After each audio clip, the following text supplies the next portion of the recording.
Well, it's the big double game week we've all been waiting for. Welcome to FPL Mate, my name is Dan, and today we are going to be having a look at a free hit draft. We're going to be talking about bench boost and of course going through all of the best Game Week 33 best double game week players in order today. Guys, it's a big one. Let's get going.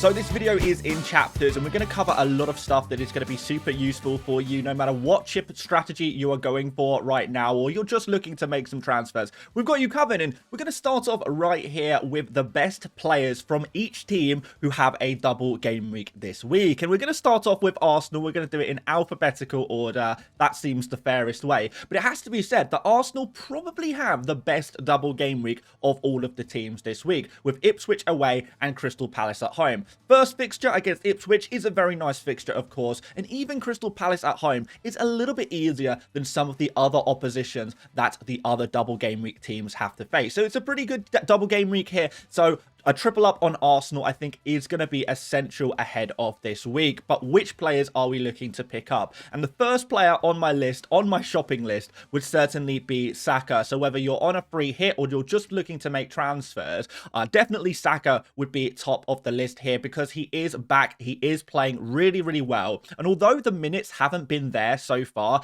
the Champions League has been a priority for Arsenal. After the second leg against Real Madrid, there is going to be a couple of weeks before Arsenal have to play in the Champions League again, assuming they even make it through against Real Madrid. But it seems pretty positive there. But with that said, Saka should be building his minutes more and more, getting into the first 11 in the Premier League as well. And whenever he's on the pitch, he does look dangerous. Super creative, fizzing balls across the box, taking those shots on. And who can forget the corners that he takes and, of course, the penalties, which are always going to be an advantage. Big opportunity against Ipswich, who do ship a lot of goals. Could Saka be the man to get those goals in that game? I think there's a very good chance, whether he is starting or on the bench. Now, minutes still are somewhat insecure. They're not 100% there, but I think Saka is good for 100 plus minutes in this double game week, and therefore that is going to be enough to justify him over a lot of the single game week players, especially when we consider Saka's high upside. Now, after that, we're probably looking at Arsenal defenders with no clear standout forwards or midfielders, I guess.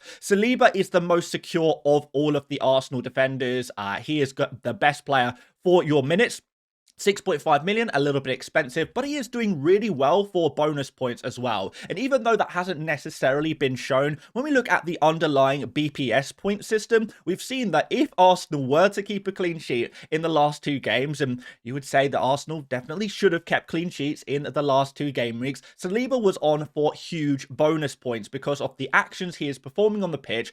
If Arsenal do keep a clean sheet, it looks like he's going to be the guy on bonus. So a huge pick there. Raya, not so good for bonus, not too many saves considering Arsenal don't really concede many chances, but at 5.5 million and a nailed on spot in the Arsenal team, he's a pretty sensible pick as well. After that, maybe you could go for Marino. If you're going to go for another attacker, I think Marino is probably the guy. It's likely that he plays at least one of these two games as the central striker, but he could play in midfield in the other one. I think his minutes are generally pretty good as well, but he's not quite a Saka. Let's just be totally real there. We've got Kivior here at 4.8 million. Minutes not 100% secure, but he is so cheap at 4.8 million. We could see Calafiori return to the Arsenal lineup over this double game week. We'll have to wait and see on Calafiori's status, but if Calafiori is not available, Kivior should be good for plenty of minutes. And Timber, another slight minutes doubt, and at 5.7 million, I'm not sure if I would go for him. Kivior probably has slightly better minute security than Timber because Ben White is still around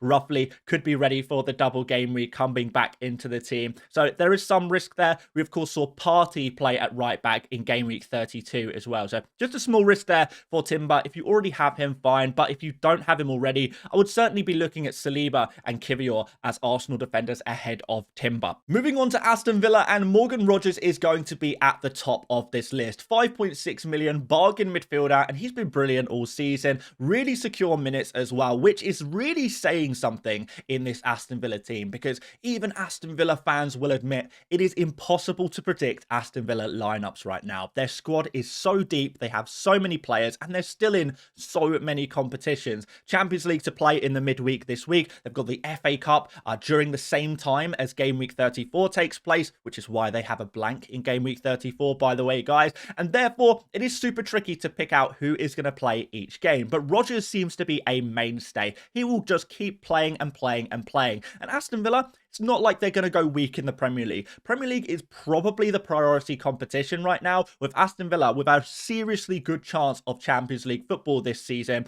But, well, for next season, I suppose, they're already in it right now. But they have to put their best players on the pitch. But they have so many great players. So Rodgers looks secure. After that, we get a little bit riskier. Now, with Rashford playing in the Premier League or starting in the Premier League in game week 32, I think that means that Watkins is probably going to start as striker against PSG in the Champions League. But of course, we can wait and find out exactly what happens there. And now that does suggest that Rashford is going to come back and be the striker for the Newcastle game if they do continue to rotate Rashford and Watkins. It is not a perfect science, but I think there's a good opportunity for Rashford to get some minutes here. And against Man City, I think Rashford actually really suits this game a lot. Kind of Aston Villa aiming to play on the counter-attack against Man City could work really well. And Rashford may be taking on a left wing position in that game, kind of doing a similar thing to what we saw Eza do in game week 32 against Man City. So it's kind of similar situation there. I think Rashford will be that guy, counter-attacker. Also on Rashford, he has been confirmed as the Aston Villa penalty taker. Now,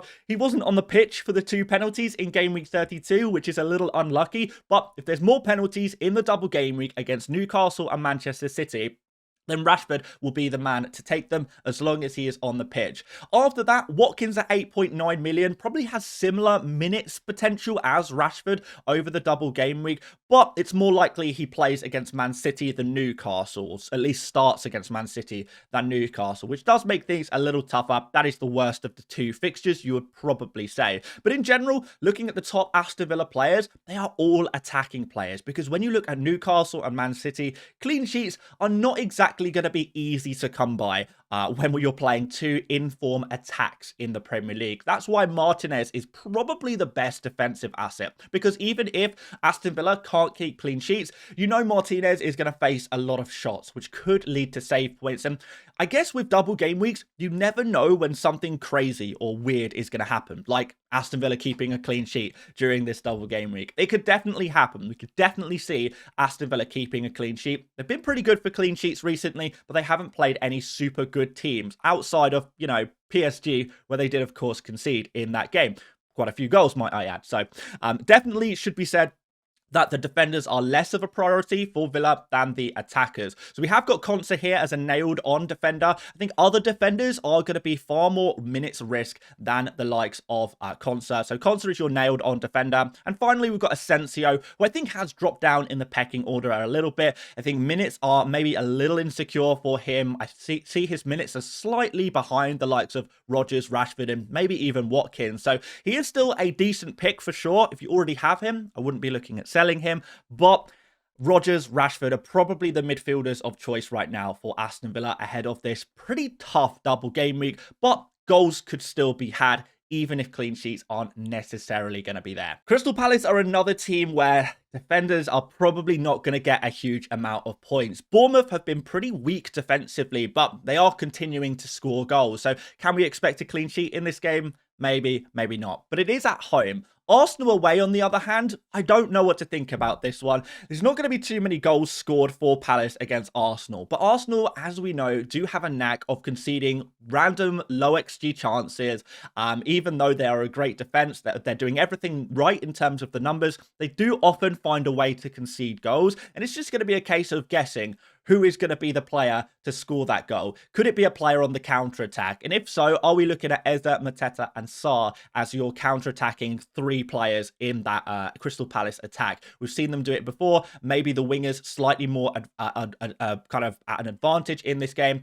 Eza and Sarr. Similar situation to Bournemouth, very, very high pressing team, play high up the pitch. Can counter-attacks happen? Again, very, very possible. And I think Crystal Palace are good for a couple of goals in this game. So it's going to be Eza, Mateta and Sarr at the top of the list. We've got Eza at the moment at the top. His form is the best. Mateta is going to be in second place. By the way, no injury on Mateta last game week. He was substituted against Man City as a kind of tactical reason. Of course, the tactics didn't really pay off. So I expect him straight back into the starting 11 for the Newcastle game in Game Week 32, and then, of course, the double game week in 33 as well. And Ismail Assar is also going to be in the top 3 here as well. It's all about the attackers. Outside of that, where do you go? The central midfielders don't really score many FPL points. Daniel Munoz is a very attacking defender, so maybe you could get something from him. Henderson may be good for save points against the likes of Bournemouth and maybe even Arsenal. And Lacroix is really the best of the rest. Really much lower than these other picks, but Lacroix, of course, is a player who is capable of attacking returns. He has generated a decent amount of XG from set pieces this season, actually, as a target man whenever he has been on the pitch. So could be an interesting pick to go for, but really he is bottom of the barrel when we're looking at 2 games in which we expect Crystal Palace to concede. So let's move on. Man City is the final team we need to talk about before we start drafting the perfect free hit team for Game Week 33 and the perfect team for anyone really, I suppose. But for Man City, Marmoush is number 1 right now. And I don't think there'll be too many conversations about that one, too many debates. Marmoush is just in great form right now, playing as the central striker for a super attacking, super creative Man City team. You're always going to have the opportunity for FPL points. And he looks so on it right now as well. Super, super passionate, so much desire. He is all about the pit, all around the pitch. He is constantly attacking, looking to attack channels, looking to take on players. He is really, really in great form and in great confidence as well, which is so important. Should have scored probably 2 more goals against Crystal Palace in Game Week 32, so the chances are definitely coming his way, particularly with De Bruyne now being added into this Man City team. So Marmoush looks brilliant right now. Definitely a player I would not consider going without ahead of Aston Villa and Everton as the 2 fixtures. Now, the fixtures are interesting. Aston Villa is a good opportunity for goals. Everton, I do expect Man City to score against Everton, but Everton aren't really a team that you would typically beat 3 or 4-0. It's not really something that happens. Everton are a good team for a defender, but not such a great team for an attacker, particularly when you're playing away from home, because Everton do like to keep things defensively tight. And therefore, is a clean sheet a high possibility against Everton for this Man City team? I actually think yes it is. And that's why Gvardiol is going to come in second place here. 6.2 million defender, nailed on in this Man City team. He has been playing at centre-back recently, with Kusanov being unavailable in recent game weeks for whatever reason. We still don't know for sure. So that means that Gvardiol has been playing at centre-back. Now, if Kusanov comes back, Gvardiol could move to the left-back position. And I know Man City have had some other youngsters playing pretty well, but Man City really do need to win games now. This Champions League is not guaranteed for them. So Gvardiol, super nailed on. Hopefully plays at left back, but centre back is probably the more likely outcome. Either way, he's playing, and that is a very, very good thing in a double game week. You need players with guaranteed minutes, and this is definitely your guy for that job. De Bruyne, not so much on the guaranteed minutes. He has been playing brilliantly, but Man City will have 3 games within the space of around a week. So they'll play Everton, Aston Villa, and then they will, of course, play Nottingham Forest in the FA Cup in the following weekend. So 3 games in 1 week. Could that mean that De Bruyne is maybe rested or rotated for one of these games? Definitely at his age, and we've seen De Bruyne has been less able to play every single game, including the midweek games in recent seasons. But we know he has a very high upside as well. If he is on the pitch, he is going to be creative, set pieces, taking those long shots, feeding the other attackers in the team for them to try and score some goals. He has been really, really good when he has come back into the team, particularly in Game Week 32, where he put up a man-of-the-match performance there. Ruben Dias is probably the second most nailed-on Man City defender right now, so he's definitely a good shout. I've got Savinho here. Apparently, we only learnt this after the Game Week 32 deadline, but apparently Savinho has actually picked up an injury recently, and that's why he hasn't been playing the last 2 game weeks, but he is back fit and available now. We saw him make a bench appearance in Game Week 32, where again he looked very lively and full of desire to really get in there and attack. So I think he comes straight back into the Man City starting 11 for this double game week against Everton and Aston Villa. And even though he hasn't been a crazy high scoring FPL player, he has had some very good moments. He gets a lot of chances to score, and he's super creative as well. And Ederson is the final player on this list. We don't know his injury status right now, so he's definitely a wait and see kind of player. But if he is available for the double game week, he's going to be a pretty decent shout as well if you're looking for clean sheets and maybe some save points against Aston Villa. Ortega, if he is going to be the goalkeeper, would similarly fit into this slot here. So warning on Ederson, we don't know for sure about his fitness right now, but if he is available, he is definitely going to be in contention for a Man City pick. When we look at these Man City fixtures, they're probably the second best fixtures for the double game week, just behind Arsenal. But Man City, they do have a lot of options, particularly in attack. And these are the kind of players I will be looking to go for in a free hit, using your transfers, they're on the bench boost, whatever you're doing, these are the kind of players I like. So we've had a look at all of the best double game week players,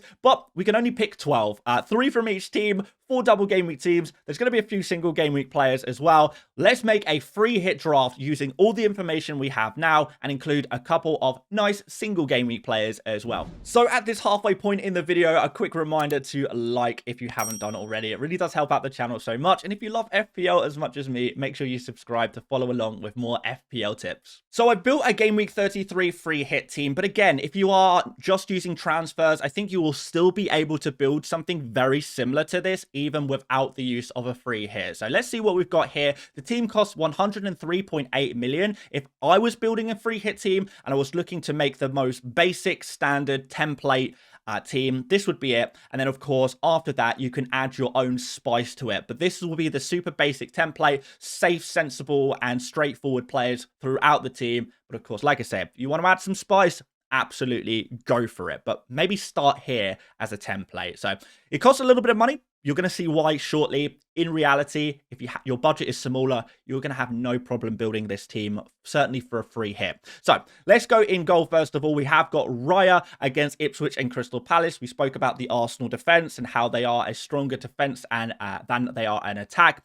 And Ipswich and Crystal Palace are 2 opportunities for clean sheets. Certainly the Ipswich game, I do expect Arsenal to keep a clean sheet. Palace will be tougher, but it's definitely on the cards. It's definitely a possibility. So Raya is going to be in goal. We're going to double up on the Arsenal defense with Saliba here. So we spoke about Saliba being the best Arsenal defender to go for. Bonus points, a huge potential if Arsenal do keep a clean sheet. And part of that is Saliba, during the set pieces, has kind of replaced Gabriel as somewhat of a target man, kind of not just shooting directly from the set pieces, or from the headers from the set pieces, but also those knock-ons, those flick-ons for other teammates to score, where he did actually create a couple of chances in Game Week 32. So definitely something to be noted there. He is the bonus points man if Arsenal can keep a clean sheet, and attacking returns are not out of the question now that Gabriel is unavailable. In the other defensive slots, we are actually going to double up on Man City, and maybe this is a slight risk doing double Arsenal defense, double Man City defense. Like, there's definitely other options to go for here, and we are going to speak about those. But generally, I think from a defensive point of view, Arsenal and Man City just have the best odds for clean sheets this week by some distance. This Everton fixture in particular seems really obvious for a clean sheet. So we've got Gvardiol and Ruben Dias as our 2 Man City defenders here. Gvardiol a little more expensive than Ruben, but Ruben is a decent pick as well, of course. Let's see what happens with these guys. There could potentially be attacking returns from set pieces, but the chances of that are maybe a little bit lower, particularly if Gvardiol is playing at centre-back. So with that said, we could move on to midfield, but just a quick note, if you did want to swap one of these Man City defenders for maybe a Aston Villa defender, I think that could potentially work for you. Don't think I'd look at the Crystal Palace defenders. There's maybe some single game week defenders to go for, maybe from Liverpool or West Ham, who play, well, Liverpool play Leicester, West Ham play Southampton, so you've got some potential to go in there as well. You could, if you wanted to, go for a De Bruyne or a Savinho in midfield if you wanted to go for more of the Man City attack, but double defense seems pretty standard for me if we're looking at all of the midfield options available, and there are really a lot of attackers available, particularly from the likes of Crystal Palace and Aston Villa, which is going to make up a big part of our attack, I think, in this free hit team. So let's move on to the midfield then. Mo Salah is going to be in this team. He's the only single game week week player in the starting 11. And as bad as you might think Salah's form is right now, he is still Salah. He is still the record holder for most Premier League, most FPL points in a Premier League season, even though the season hasn't even ended. And he plays against Leicester. If you think Salah is in bad form right now, take a look at Leicester, because believe me, they are even worse. So Salah has still been pretty creative. We'd like to see more goals from him, particularly from open play. We haven't seen too much of that recently, but with this fixture, that does present us with an opportunity. And of course, penalties. Salah penalties, they are an inevitability in FPL, and we are probably going to get them at some point or another. It's a great fixture. It's too good of a fixture to remove the highest scoring FPL player in FPL history. It's just too big of an opportunity, even in a single game week. The fixture is so good. And time again, we see single game week players outscoring double game week players. I think Salah has a great chance of being that guy for game week 33. Maybe we've forgotten how good he is. Let's move on to some of the other midfielders. We're going to go for Saka, of course, in this team. The best Arsenal attacker to go for right now. We spoke about his minutes, but I think he is a pretty straightforward pick in this team. And after that, we're going to double up on the Crystal Palace midfield with both Eze and Sarr. We spoke about counter-attacking opportunities for these two Crystal Palace wingers. Can they do the business in this double game week against two pretty high lines? I definitely think there is potential for that. And our final midfielder is going to be Morgan Rogers. Yes, just the super secure minutes of him, his incredible form right now. He's doing really, really well at the moment. And even though the underlying numbers don't really back up Rogers is just doing something very special, very magical this season, and I think that is going to continue into the double game week. And finally, we'll do our forwards. Mateta is going to be first on this team sheet here, the third Crystal Palace attacker. Again, we mentioned that these fixtures favour attackers more than defenders. Same with Aston Villa, which is why we don't see a Crystal Palace or Aston Villa defenders in this team. But Mateta is going to be back in this team, probably on penalties as well for Crystal Palace when on the pitch. And this Bournemouth at home fixture, I think, is a really nice opportunity for him, actually. The Arsenal fixture, hey, if Arsenal concede one of their random goals, whether it's a penalty or something else, maybe Mateta's the guy to score it. And finally, Marmoush, probably one of the more nailed-on players in this free hit team, and not really a player I'd be willing to compromise on. So we have saved the best for last in many ways. Great form, as we mentioned, Everton and Aston Villa, the fixtures. So let's move on to the bench now, and this is where things you can see, get a bit expensive, because Watkins is on the bench of this team. Now, if you're on a free hit and your budget is limited, you could just go for a cheaper striker here and, you know, hope that none of your first 11 players get randomly injured. It's pretty unlikely, I guess, over a double game week. But I think Watkins is probably the next best forward after Mateta and Marmoush for game week 33. You maybe throw Isak into the competition there, but Watkins with a double game week just scored, of course, in game week 32 as well. Is he going to start the first game? I'm not sure. Second game, more likely. But generally speaking, I do like the look of Watkins as a forward. Just maybe not as much as Rogers. I think Rogers takes priority here over Watkins, which does relegate Watkins to the bench, of course. We've got Konsa here as well as our third Aston Villa player. If you're on a bench boost, then the likes of Watkins and Konsa maybe are good players to have as kind of backup brigade after the main double game week players you have in your starting 11. Konsa is probably the best defender from both Crystal Palace and Aston Villa combined. Even though you could potentially do, you know, a Martinez in goal and a Wan-Bissaka in defense for your bench, potentially there for a bench boost, could work well there as well. And then we've got the single game week players. We mentioned West Ham and Liverpool players for the double game week. So we've got Areola at home against Southampton, and Connor Bradley looks really nice for this Leicester fixture as well. He's attacking, he's creative, but also playing the worst attack in the Premier League, which is Leicester, of course. So that's why Bradley makes this team as a single game week player. So there we go, guys. 12 double game week players, 3 single game week players. If you had a free hit, I would start with something like this and then add your own flavor to it. If you're on a bench boost, I think this is like near enough the perfect bench boost team for me as well, if I'm looking to create the perfect team to bench boost. So it works on both accounts. Let's talk about captaincy finally. And I'm going to put the captain's armband on Omar Marmoush, the new Egyptian king, maybe the Egyptian prince, but he is doing so well right now. Minutes, super secure, even though Saka probably has the higher upside playing as a midfielder. Extra points for goals.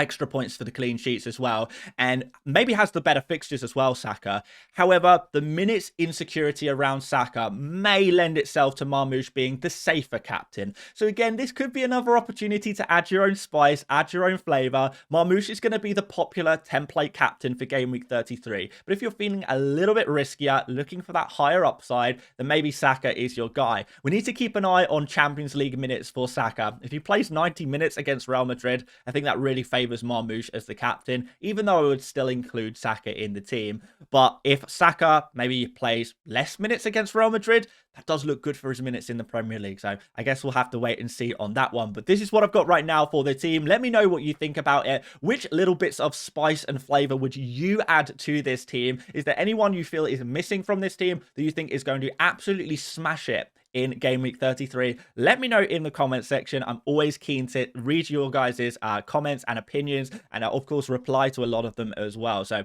free hit team, bench boost team, best team for Game Week 33, whatever you want to call it, in my opinion, based on current information, this is it right here. Let me know what you think. And of course, if you enjoyed this video, make sure to drop a like. Do subscribe if you're new around here. Plenty more Game Week 33 videos to come, so looking forward to sharing them with you. But until next time, I will see you later, mates.